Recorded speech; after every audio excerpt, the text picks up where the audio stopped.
Nós recebemos hoje aqui nos estúdios da TV Cachoeira uma entrevista para o NT Sul, o deputado Zé Nunes. Uma satisfação.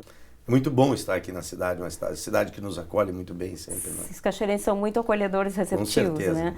É uma área em franca expansão, né, da energia distribuída, geração de energia distribuída. Existe uma possibilidade aí dela ser taxada pela ANEEL. Como é que o senhor se posiciona a respeito? Como visualiza isso, já que até o momento é uma energia limpa e que tem um retorno considerável tanto para o consumidor quanto para quem emprega esforços na negociação desse tipo de alternativa, né? Nós coordenamos na Assembleia Legislativa uma frente parlamentar que trata da geração distribuída de energia, da micro e da mini geração, que são projetos até 5 mega. Certo. De fontes renováveis, seria eólica, solar, biomassa, hídrica. Eu, inclusive, tive na ANEEL faz umas 3 semanas em Brasília e nós defendemos que essa é uma grande alternativa para a geração de energia. Primeiro, porque dialoga com a sustentabilidade. Sim. Segundo, porque o próprio consumidor, né, nós temos a descentralização da produção da energia. E esse é um modelo que nós achamos assim interessante, né? Ele possibilita que a geração de energia de fato seja algo possível para muitas pessoas, as residências podem produzir energia. Eu acho que o mundo caminha para isso. Uhum. Né? Nós temos no Brasil uma ausência de uma política pública nesse setor.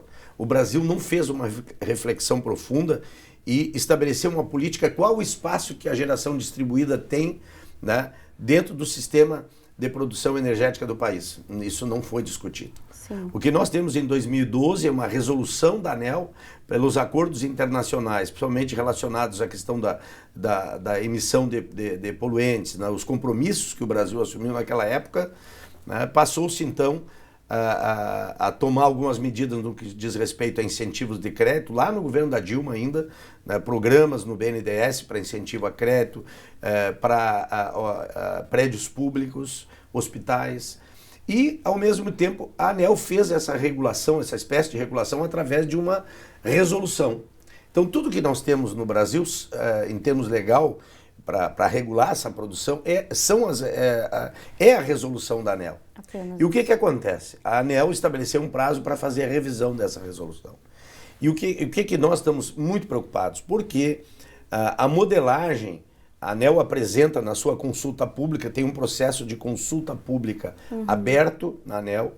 É muito importante que as pessoas que estão ligadas a esse setor entrem lá na página da ANEEL, cliquem lá e procurem a consulta pública que está aberta e coloquem lá a sua opinião. Muito importante, quero aqui aproveitar esse espaço para fazer um alerta, porque se gerou toda uma cadeia, principalmente na fonte fotovoltaica.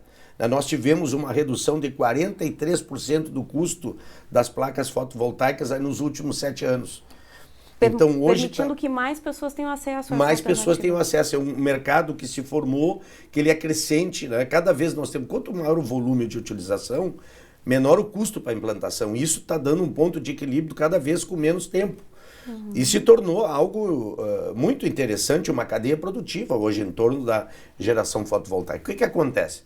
A modelagem que a ANEEL está apresentando na consulta pública, que é a número 5, ela estabelece um grau de taxação, principalmente no que diz respeito, né, à utilização, vamos dizer, da estrutura de fio das concessionárias, que nós vamos ter aí um aumento de custo de 60%. Nós vamos ficar com 40% daquilo que a gente já... Nós trabalhávamos para quê? Para que a gente trabalhava? Diminuição de impostos para a energia gerada na ponta e... Né, porque tem uma série de benefícios, tá vendo? Não vou ter tempo de falar tudo isso aqui, né, e inclusive para que a energia produzida excedente pudesse ser vendida, comercializada. E agora vem um revés muito diferente, que é essa opção pela modelagem número 5. Essa modelagem, ela quase inviabiliza, ela vai praticamente inviabilizar a geração distribuída e nós estamos muito preocupados com isso. Então, há uma pressão das concessionárias muito grande, especialmente dentro desse momento agora que é o caminho da privatização da Eletrobras, né, uma pressão sobre o que pode representar a geração distribuída, porque eles têm uma preocupação com isso, que é a questão do ganho.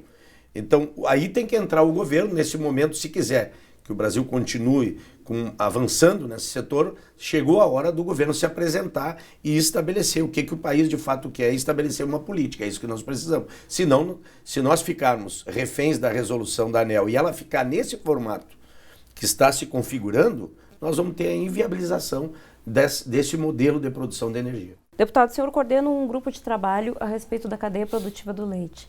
Nós já perdemos aí um espaço considerável. O espaço que nós tínhamos de segundo maior produtor, né? Paraná ocupou.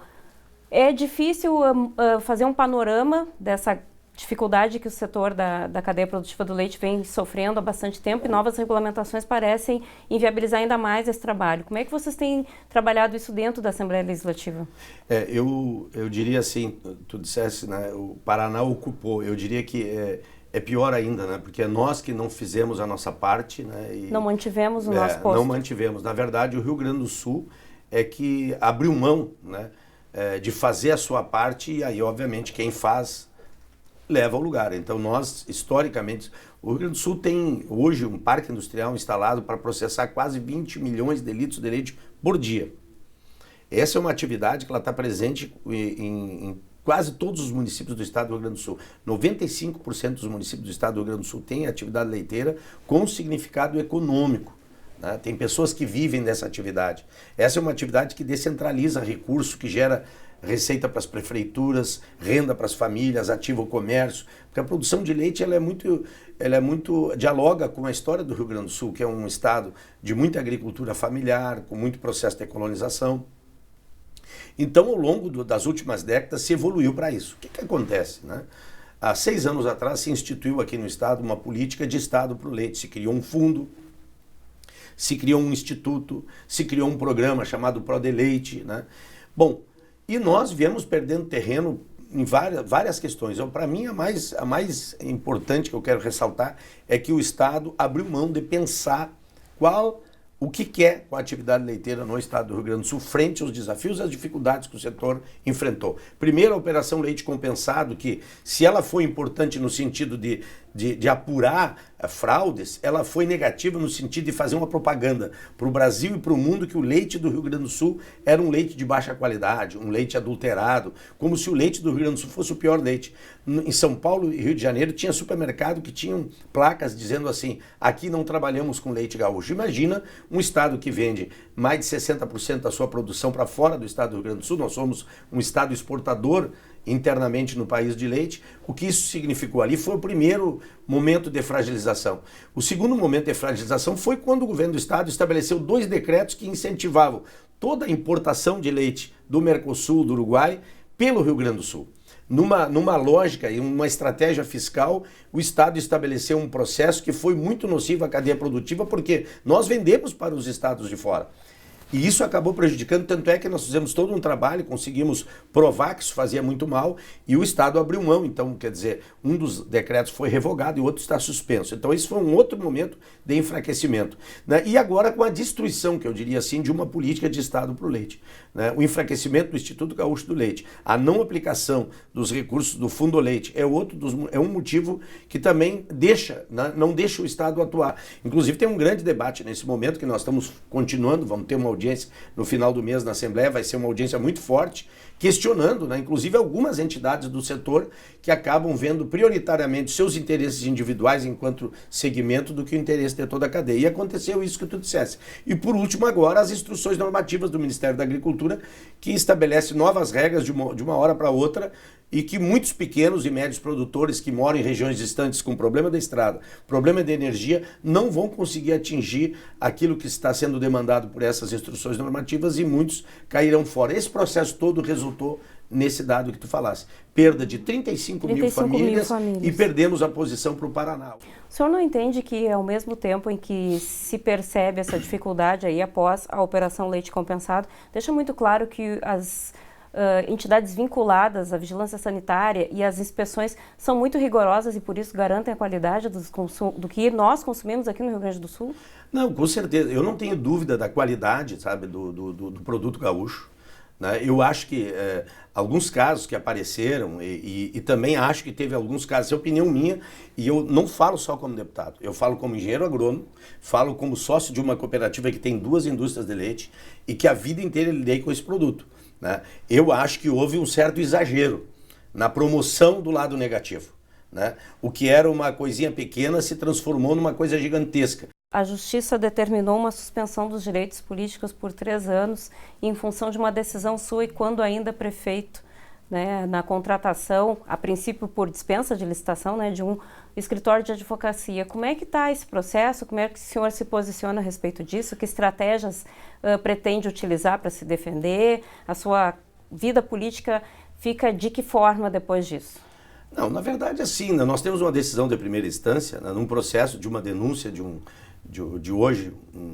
que atua na Prefeitura de São Lourenço do Sul, numa disputa política do município, porque o município tinha contratado um escritório de advocacia, não por não fazer licitação. Nós fizemos a licitação, mas um processo de licitação que foi no formato de dispensa, que inclusive é previsto na legislação. E contratamos o escritório para nos assessorar, tendo em vista que quando chegamos na prefeitura nós tínhamos 2 advogados efetivos, não tinha o cargo concursado de advogado na prefeitura. Eu estabeleci um concurso depois para de fato ter advogados do quadro efetivo do município. O município tinha uma situação de muitos processos represados de cobrança de dívida ativa, tanto é que no nosso período foi o período da maior cobrança de dívida ativa do município, coisa que não se fazia. E nós não tínhamos condições de dar conta de todas as demandas que o município tinha. E nós contratamos um escritório de advocacia e se eu fosse prefeito eu faria hoje de novo. A gente conseguiu ter uma efetiva cobrança desses valores. A questão tributária no município, nós avançamos muito na cobrança daquilo que o município abria mão de cobrar. Então eu estou muito tranquilo e vamos esclarecer, e eu tenho muita convicção de que será compreendido também, né, no Tribunal de Justiça, de que trabalhamos só em prol de trazer mais benefícios para o município. É porque é uma orientação do Tribunal de Contas do Estado, não de hoje, para que prefeituras e câmaras tenham os seus representantes legais, concursados, devidamente constituídos. Isso. Na sua época, essa orientação já havia sido feita pelo TCE? Quando eu assumi a prefeitura, o município já tinha do governo passado algumas... O Tribunal de Contas já vinha há vários anos dizendo que o município tinha que fazer, mas o município nunca fazia, né? E eu resolvi fazer porque achei importante, sim. Digo, não, precisamos ter um quadro de procuradores do município, sim, de carreira. Isso. Embora tínhamos 2 cargos de procuradores, né, nomeados em cargo de comissão. Cargo de comissão, mas é muito difícil, você precisa ter de carreira. E nós, inclusive, incorporamos o quadro jurídico colocando os cargos de carreira. Segue a luta, então. Segue a luta, com certeza. Tá certo, então. Muito obrigada, deputado, por ter atendido ao nosso convite, ter trazido informações de relevância e interesse da comunidade de Cachoeira do Sul também. E eu que agradeço a oportunidade. Sempre é um prazer estar em Cachoeira. É um município que a gente tem muitas amizades, conhecimento, e também a nossa pauta política sempre tem assuntos, né, relacionados aqui ao município, e vamos continuar trabalhando. Especialmente agora que estamos prestes a uma eleição de novo, também uma organização partidária para isso. Estamos também trabalhando sobre isso, né, porque eu acho que essa é a política, infelizmente, muito criminalizada, né, muito questionada. Tudo passa pela política, as decisões, o que será o futuro da cidade, depende de quem está à frente pensando essa cidade. E nós temos aqui um grupo político, eu tenho uma referência muito positiva no ex-prefeito Neyron aqui, né? E a gente tem uma relação já de muitos anos e nós vamos continuar trabalhando sempre na perspectiva de ajudar a Cachoeira do Sul. E aí, para o pessoal de casa que acompanhou essa entrevista e especialmente essas últimas declarações aqui do deputado sobre a estruturação política do PT em Cachoeira do Sul, ficou uma dica aí, né?